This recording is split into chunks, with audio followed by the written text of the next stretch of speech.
May gabi pag-usap mga angkol ug mga auntie, tugutin isab ko ninyo na mga sa tagkatahuran ining mga orasaha. Magandang gabi sa inyo mga kabisyo. At syempre basic na po iyan sa ganitong mga oras. Marami na po ang inaantok. Ha? Tuwad kay Lucio na ako ng kigol. Okay, ito pa rin ang programa po natin, ang Totoy na Love. Kasama niyo po si Totoy Bato at yun nga, itong programang to po mga kabisyo ay tungkol sa mga bagay-bagay na mga napagdaanan po natin. No? Ikaw Col, ikaw Te, na siguro hindi mo na pwedeng kalimutan kasi malaking impact sa iyong buhay.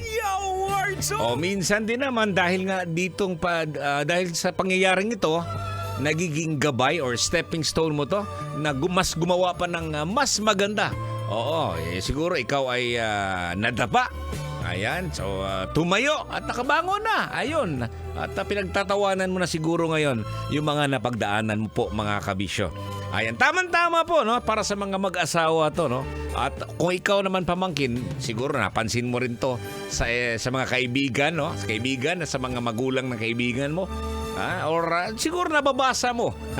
Oo, ang dahilan ng away ng mag-asawa. Uy, dahil sa late na pag-uwi ni Mister no, sa bahay, ay maaring magmula sa iba't ibang mga kadahilanan. I-continue po natin mga kabisyo ha. Isa nito yung family obligations po no.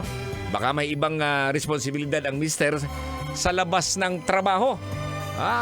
Ito, halimbawa, yung mister mo, meron pang mga magulang na medyo matatanda na, mga senior na po. No? So, kailangang tulungan yung magulang. O kaya naman may mga kamag-anak siguro, o mga pamilya-related na mga gawain. Kaya minsan, kailangang magsinungaling si mister kay misis. Kasi pag nagsabi ng totoo, magagalit. Yan ang sinasabi po natin mga kabisyo. Dapat meron talagang open communication. No? Hindi yung magdadahilan na siguro si Mister dahil nga ang ending kasi pag nagsasabi po ng totoo, inaaway ni Mrs. Kaya mas gugustuhin pa ni Mister na hindi magsasabi ng totoo para iwas po sa gulo. Kami pong mga lalaki, kami Col, tayo Col ha, mga misis dyan, mga ante. Ayaw namin na maraming salita.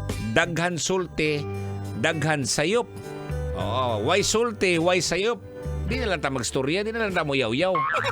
Di ba mga kabisyo? Ayan po, no? So, ito pa. Lifestyle differences po mga kabisyo.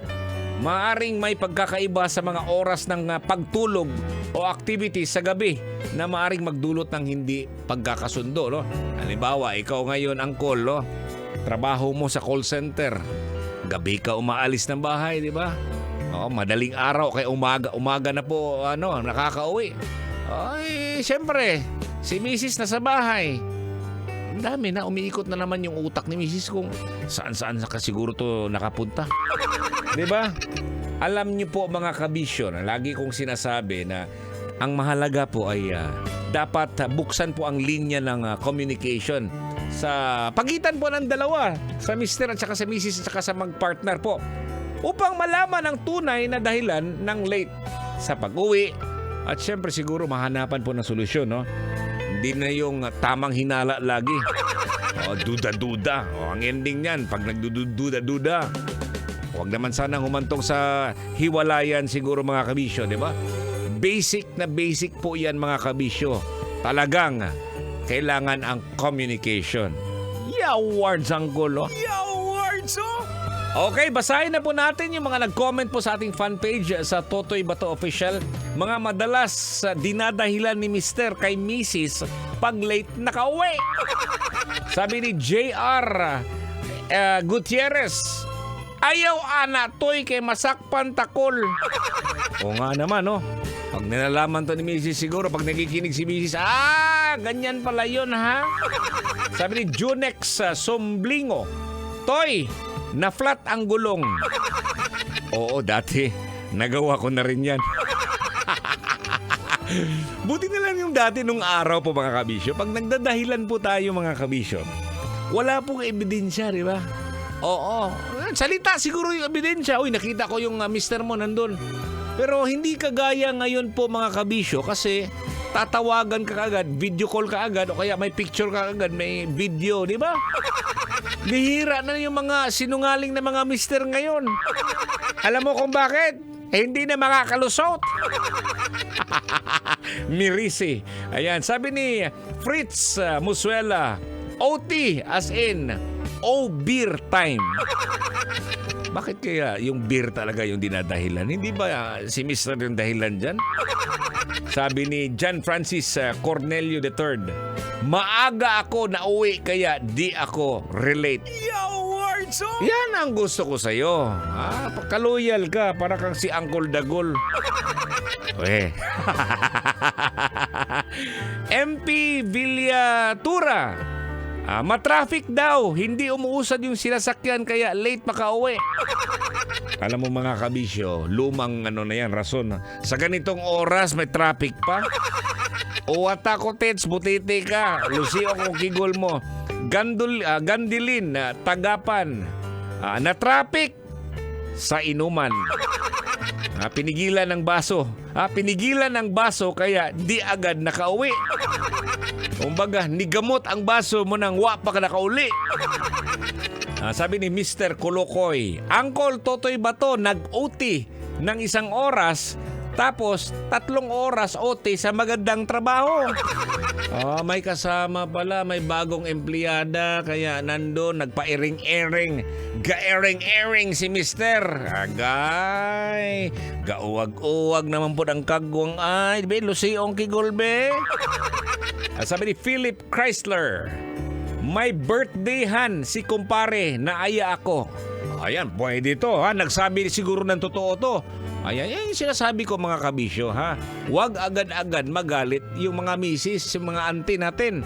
Pero ikaw din naman, mister, sana wala kang record, wala kang bad record.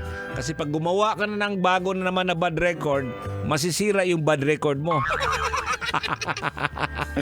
Oo. Alam mo mga kabisyo, kaya siguro nagkakaganyan yung asawa ninyo, yung mga misis po natin. Dahil merong bang napagdaanan? May mga record na kasi. Oo, nagawa mo na kasi yun dati kaya nagkakaganon eh. Diba? Ikaw din naman yun, mister, ha? Sabi dito ni Eloisa Maynar, nagbaktas si mister, wanay pamasahe, gipalit og UC. Oo, minsan ganun din, no? Instead na mamasahe, ayun, maglakad na lang po. Oo, tas bumibili na lang ng sigarilyo habang naglalakad. Exercise pa. Sabi ni Kathleen de Jesus, nasa MOA daw, pero ang totoo, nasa babae. Ang bihira naman to. Tamang hinala siguro, no? Ay nako, pero alam mo mga kabisyo, dapat open pa rin yung communication lagi at magsabi po ng totoo. Huwag po gumawa po ng hindi maganda para sa relasyon ng bawat isa. No? Okay, no? At hanggang sa muli po, 9 p.m. hanggang 12 midnight, ang ating programang Totoy na Love. Ako po si Totoy Bato. Hanapin niyo po sa Facebook at lahat ng mga social media natin accounts. Dinhi lang po tayo. Kutob, papaalam na po tayo mga kabisyo at sa mga kabisyo natin na nakikinig pa rin sa radyo. Ingat po kayo lagi. Laging tandaan, no? Na andito ako lagi sa inyo. Yun! Kailangan pa bang i-memorize yan?